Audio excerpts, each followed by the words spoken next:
भारत का जो संविधान है उसका अनुच्छेद 16 आर्टिकल 16 बिल्कुल स्पष्ट है। आर्टिकल 16 का सब आर्टिकल 2 सब क्लॉज 2 वो ये कहता है, मैं पढ़ के सुना देता हूँ।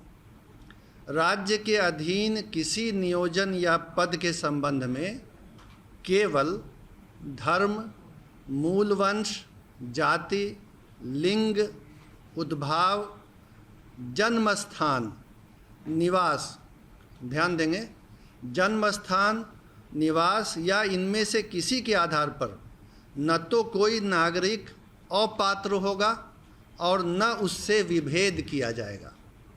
तो भारत के संविधान का अनुच्छेद 16 ये कहता है कि जन्म स्थान और निवास के आधार पर आप किसी उम्मीदवार को अपात्र नहीं कर सकते हैं।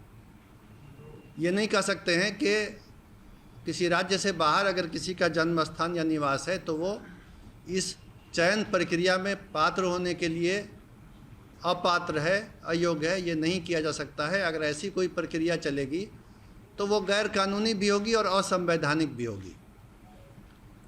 इसलिए ये संविधान के अंतर्गत कानूनी बाध्यता है कि निवास के आधार पर किसी को अयोग्य न किया जाए।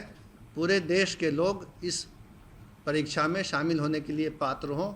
चयन तो मेरिट के आधार पर होना है। अब ये हम देखेंगे कि इसके पहले क्या होता रहा है। बिहार लोक सेवा आयोग के स्तर पर पहले भी 3 बार परीक्षाएं ली गई हैं शिक्षक की नियुक्ति के लिए। वर्ष 1994 में, फिर वर्ष 1999 में और वर्ष 2000 में बिहार लोक सेवा आयोग ने इसी पद के लिए, शिक्षक के लिए परीक्षा ली थी। और तब भी यही नियम था उस परीक्षाओं में भी कि देश के किसी भी भाग का नागरिक परीक्षा में भाग ले सकता है और चयनित हो सकता है।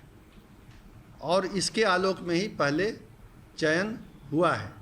ये जो नियमावली थी जिसके आधार पर 1994, 1999 और सन 2000 में परीक्षाएं हुई, ये नियमावली उसके पूर्व 1991 में ही बनी थी।